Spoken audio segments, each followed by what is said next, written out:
ये कोई strategy video नहीं होने वाली है, ये तुम्हारे लिए लास्ट वेकअप कॉल है for NEET 2026। So hey guys, this is Vaibhav, currently a third year MBBS student at VMMC and Safdarjung hospital Delhi. ये वीडियो तुम्हारे लिए अगर तुम भी उनमें से हो जिन्होंने अपनी प्रिपरेशन तो बहुत जोरों शोरों से शुरू की थी, बट धीरे धीरे जैसे ही टाइम निकलता गया, अक्टूबर नवंबर आया, उनकी प्रिपरेशन थोड़ी धीरे होने लगी और अब ऐसी हालत आ चुकी है कि उनकी गाड़ी पूरी डिरेल हो चुकी है। तुम डीमोटिवेटेड फील कर रहे हो, तुम्हें पढ़ने का मन नहीं कर रहा, तुम्हें पता है कि तुम्हारा एग्जाम आने वाला है, तुम्हें उसके कारण स्ट्रेस हो रहा है, बार बार ये थॉट्स आ रहे हैं कि तुम्हारा सिलेक्शन होगा कि नहीं होगा, बट फिर भी तुम पढ़ाई पे कंसंट्रेट नहीं कर पा रहे हो और किसी ना किसी तरह से अपना दिन वेस्ट कर रहे हो। तो किस तरह से इस भटकी हुई ट्रेन को अपनी पटरी पे वापस लाना है, वो चीज मैं तुम्हें बताऊंगा। और जो 4 कारण है इस चीज के कि तुम अपनी प्रिपरेशन में डीमोटिवेटेड फील करने लगते हो, उनको भी एड्रेस करने वाले हैं। So let's begin. सबसे पहले कारण पे आए तो वो है स्टडिंग अनऑर्गेनाइज्ड। अब अनऑर्गेनाइज्ड तुम 2 चीजों में हो सकते हो, एक अपने टाइम टेबल को लेके, दूसरा अपने रिसोर्सेज को लेके। टाइम टेबल को लेके कि मतलब तुम दिन में कभी भी पढ़ रहे हो, कभी भी तुम सो रहे हो, कभी भी उठ रहे हो, अपना स्टडी शेड्यूल तुम एक फिक्स नहीं कर पा रहे हो। और रिसोर्सेज को लेके मतलब काफी लोग अपनी प्रिपरेशन यूट्यूब या टेलीग्राम से शुरू करते हैं, जिसमें कंटेंट तो पूरा अवेलेबल है बट वो कहीं ना कहीं ऑर्गेनाइज्ड फॉर्म में नहीं है। देखो, ऑनलाइन प्रिपरेशन का ना एक तरीका होता है कि तुमने लेक्चर देखा, लेक्चर देख के तुमने उसके जो डीपीपी है वो सॉल्व की, उसके बाद तुमने उसके मॉड्यूल सॉल्व किए, उसके बाद जो तुम्हारी मिस्टेक्स थी तुमने उसको रेक्टिफाई किया और तुमने फिर जाके वापस लेक्चर देखा। बट ये जो लूप है ना, ये लूप यूट्यूब या टेलीग्राम से बना पाना बहुत ज्यादा मुश्किल होता है और इस कारण तुम एसेस नहीं कर पाते कि तुम्हारी प्रिपरेशन अभी किस लेवल पे है, तुमने अपना कितना सिलेबस कंप्लीट कर लिया, तुमने कितने क्वेश्चन सॉल्व किए, वो तुम अच्छे से जज नहीं कर पाते। ऐसे में तुम क्या करो, किसी भी ऑनलाइन प्लेटफॉर्म पे जाके उसका बैच परचेस कर लो, उसमें चीजें तुम्हें ऑर्गेनाइज्ड वे में मिल जाएंगी और तुम कम से कम ये पता लगा पाओगे कि तुम्हारी प्रिपरेशन अभी किस लेवल पे है, तुम्हें अभी आगे कितने लेक्चर्स और देखने हैं, कितने क्वेश्चंस और सॉल्व करने हैं, कितना रिवीजन और बाकी है तुम्हारा। अगर मुझसे सजेशन मांगोगे तो मैं तुम्हें सजेस्ट करूंगा तुम पीडब्ल्यू का यकीन नीट 6.0 ले सकते हो। पीडब्ल्यू के इस बैच में तुम्हें रिकॉर्डेड क्लासेस मिल जाएंगी हफ्ते में 6 दिन और 3 क्लासेस हर दिन, और क्योंकि सेम टाइम पे होंगी तो तुम अपना जो डिसिप्लिन वाला जो फैक्टर है वो भी बिल्ड कर पाओगे। इसके साथ साथ तुम्हें डीपीपी मिलेगी, हर बैच के साथ उसके मॉड्यूल्स अवेलेबल रहते हैं, कट्टर प्रैक्टिस शीट तुम्हें मिलेगी, 24/7 डाउट सपोर्ट इसका अवेलेबल है और साथ ही साथ जो पीडब्ल्यू की टेस्ट सीरीज आती है AITS, उसका भी एक्सेस तुम्हें बिल्कुल फ्री मिल जाएगा। बाकी जो इनबिल्ट बैच की टेस्ट सीरीज होगी वो अलग। इसके अलावा यार इसके 3 फीचर्स तो ऐसे हैं जो मैं सोचता हूँ कि काश यार मेरे टाइम पे मेरे बैच पे होते यार। जिसमें पहला है चैप्टर वाइज तुम्हें ब्लूप्रिंट मिल रहा है ताकि तुम पहले ही जान सको कि तुम्हें इस चैप्टर को किस तरह से अप्रोच करना है। दूसरा, इसमें हर chapter wise must do questions तुम्हें मिल जाएंगे और वो क्वेश्चंस ऐसे होंगे जिनको तुम्हें बार बार प्रैक्टिस करना ही करना है। और तीसरा, इस टाइम पे नोट्स बनाने में बहुत दिक्कत आती है, बहुत टाइम वेस्ट होता है, तो काफी लोग सोचते हैं कि यार काश मुझे बने बनाए नोट्स मिल जाते, तो इसमें तुम्हें कंसाइज नोट्स भी अवेलेबल हो जाएंगे चैप्टर्स के। इसके अलावा इसके लक्ष्य और अर्जुना भी अवेलेबल है। अगर तुम्हें परचेस करना है तो तुम मेरा ये कोड यूज कर सकते हो, तुम्हें डिस्काउंट मिल जाएगा, लिंक मैं तुम्हें डिस्क्रिप्शन में दे दूंगा। अब हमने बात कर ली ऑर्गेनाइज्ड पढ़ने की, इसके बाद आते हैं दूसरा कारण जो कि है स्ट्रेस और ओवर थिंकिंग। देखो, ये चीज ना बिल्कुल नॉर्मल है और ये सबके साथ होती है। मेरा खुद का जब मैं प्रिपरेशन करता था तो दिन का आधा 1 घंटा ऐसे ही बैठे बैठे निकल जाता था कि आगे मेरा क्या होगा, मेरे टेस्ट में अगर अच्छे मार्क्स आए तो क्या होगा, नहीं आए तो क्या होगा, मेरी कितनी रैंक आ जाएगी, क्या मैं सिलेक्ट हो भी पाऊंगा, क्या पता एग्जाम का पेपर टफ आ जाए। ये सब चीजें, बहुत सारी चीजें तुम्हारे दिमाग में आती होंगी। बट एक चीज याद रखो, अगर तुम्हें स्ट्रेस हो रहा है, तुम्हें ओवर थिंकिंग हो रही है, इसका मतलब सच में तुम अपनी प्रिपरेशन को लेके सीरियस हो, तुम्हें परवाह है कि तुम्हारा रिजल्ट क्या आता है उसकी। बट हाँ, ये स्ट्रेस बहुत ज्यादा ना हो जाए, इसका भी तुम्हें ध्यान देना है। तो उसके लिए तुम क्या कर सकते हो ना, सबसे पहली चीज तो ना अपने दिमाग से थोड़ी एक्सपेक्टेशंस अपने आप से कम करो। जब भी तुम्हें बहुत ज्यादा स्ट्रेस फील हो रहा हो, जब लग रहा हो कि यार बिल्कुल पढ़ने का मन नहीं कर रहा है, बहुत ज्यादा ओवर थिंकिंग हो रही है, बोलो सब कुछ बाढ़ में जाए, मुझे बस पढ़ना है, अभी मुझे बस पढ़ना है, चाहे कुछ भी हो जाए, भले मेरा सिलेक्शन नहीं होने वाला, मैं फेल हो जाऊंगा, मेरा नीट में सिलेक्शन होगा ही नहीं।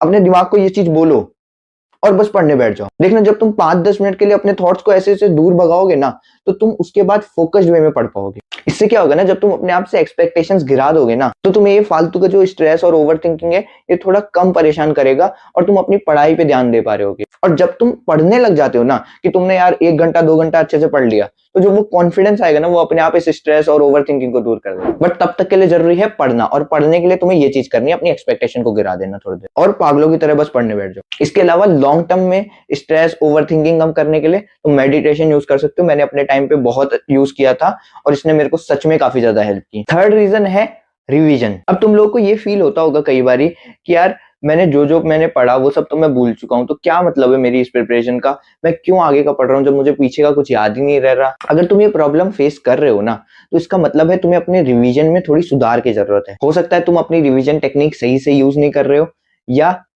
तुम रिवीजन कर ही नहीं रहे हो। तो मैं दोनों ही तरह का रिवीजन बताता हूँ, जो तुम अभी कर सकते हो जब तक तुम्हारा सिलेबस कंप्लीट नहीं होता, और दूसरा जब तुम अपना सिलेबस कंप्लीट हो जाएगा तब किस तरह से रिवाइज करोगे। तो अभी के लिए क्या करो ना, कि जैसे ही तुम लेक्चर देखो, लेक्चर देखने के 10 मिनट बाद ही उसको रिवाइज कर लो। अब ये हमारी नॉर्मल मेंटेलिटी रहती है कि यार मैंने अभी तो लेक्चर देखा, सब तो मुझे याद ही है, फिर मैं क्यों रिवाइज करूं, मैं इससे अच्छा बाद में रिवाइज करूंगा। नहीं, इसके दो कारण है। देखो, हो सकता है लेक्चर के टाइम पे तुम्हें थोड़ा बहुत किसी कंसेप्ट में थोड़ी दिक्कत आई हो, या तुम्हारा कोई कंसेप्ट क्लियर नहीं रह पाया हो, कोई चीज तुम्हारी छूट गई हो, तो वो चीज तुम्हारी अभी कवर हो जाएगी, तो वो तुम्हें बाद में दिमाग लगाने की जरूरत नहीं होगी कि ये क्या था। और दूसरी चीज, जब तुम लेक्चर होने के जस्ट बाद ही उसको रिवाइज कर लोगे ना, तो तुम्हारी मेमोरी देखना ज्यादा होगी, और तुम्हें जब बाद में तुम रिवाइज करने आओगे तो तुम्हें कम टाइम देना पड़ेगा। इसलिए आधा एक घंटा लगा करके जो तुमने लेक्चर में पढ़ा है उसको एक बार ही खुद से रिवाइज कर लो। अब इस तरह से जैसे ही तुम्हारा चैप्टर कंप्लीट हो जाए, तो उसको एक और बार अच्छी तरह से पूरा शुरुआत से एंड तक रिवाइज कर लो, और साथ ही में जो एनसीईआरटी की इंपॉर्टेंट लाइन्स है उनको हाईलाइट कर लो। और अब क्या होगा, जब भी तुम बीच बीच में कि तुम्हें लग रहा है कि यार अब तुम्हारा टेस्ट आने वाला है, या कोई कारण तुम्हें लग रहा है कि यार अब मैं जो आगे चैप्टर पढ़ने वाला हूँ उसमें पीछे वाला रिलेटेड है, तो जल्दी से जाओ उस वाले चैप्टर को, जो तुमने है ना उसके शॉर्ट नोट्स या कहीं पे फॉर्मूलाज वगैरह लिखे होंगे उनको जाके रिवाइज कर लो। एनसीईआरटी की जो इंपॉर्टेंट लाइंस तुमने हाईलाइट की थी उनको जाके तुम रिवाइज कर लो। उससे क्या होगा, तुम्हारा अगला चैप्टर भी आसान हो जाएगा पढ़ना, और जो पिछला चैप्टर था वो जल्दी से रिवाइज हो जाएगा। ऐसा ही तुम अपने टेस्ट के टाइम पे कर सकते हो। जैसे तुम्हारा टेस्ट आने वाला हो उससे थोड़ी देर पहले या एक आधा दिन पहले जो भी उसके फॉर्मूलाज हैं, जो भी इंपॉर्टेंट चीजें हैं, वो सब रिवाइज कर लो। पूरा पूरा शुरुआत से एंड तक रिवाइज करने का तुम्हें टाइम हो सकता है ना मिले, बट फिर भी जितना टाइम मिलता है जल्दी जल्दी से उसको रिवाइज कर लो। बस इतना रखो कि जैसे ही तुम्हारा सिलेबस कंप्लीट होना, तो तुम्हें बिल्कुल ऐसा नहीं लग रहा हो कि यार मैंने अपना जो फर्स्ट चैप्टर मैंने पढ़ा था वो तो अभी मुझे कुछ भी याद नहीं रहा है, मुझे उससे कुछ भी नहीं आता है। मतलब मैं अगर देखूंगा एक बार अपने नोट्स पढ़ लूंगा तो मेरे को वापस से चीजें याद आ जाए, इतना रखो। और फिर जैसे ही तुम्हारा सिलेबस कंप्लीट हो जाए तो क्या करो, एक शेड्यूल बनाओ दिन में है ना 6-7 चैप्टर रिवाइज करने का, और उनको फिर रिवाइज करो। उनको रिवाइज करो, साथ के साथ टेस्ट देते जाओ। टेस्ट में भी तुम्हारे काफी सारे क्वेश्चंस, काफी सारे कंसेप्ट्स रिवाइज हो जाएंगे, और इफेक्टिवली तुम्हारा रिवीजन अच्छा हो पाएगा। अब यहीं पे एक चीज काफी लोग पूछते हैं कि भैया सिलेबस कब तक कंप्लीट करना है। तो देखो, जैसे तुम्हारे पास अभी 5 महीने हैं, तो तुम्हारे पास सिलेबस कंप्लीट करने के लिए सिर्फ 4 महीने हैं, क्योंकि 1 महीना तुम्हें प्रॉपर रिवीजन को देना है, जिसमें तुम ये पूरा दिन अपना रिवाइज कर रहे होगे, साथ के साथ तुम्हारे जो फुल टेस्ट है तुम वो दे रहे होगे। तो रिवीजन और टेस्ट हो गया।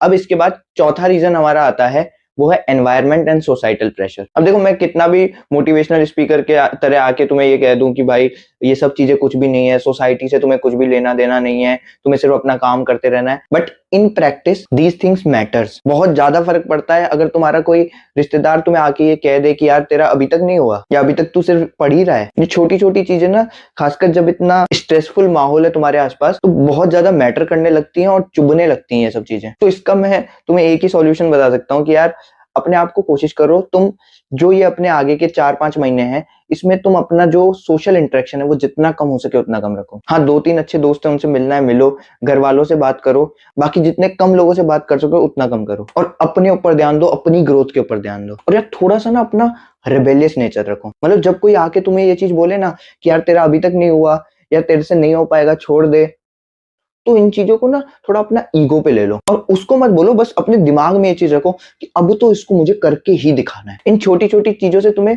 जो मोटिवेशन बाइट्स मिलेंगे ना, वो किसी भी मोटिवेशन से ऊपर है, और तुम्हें काफी हेल्प करेंगे। सो यही था आज का वीडियो।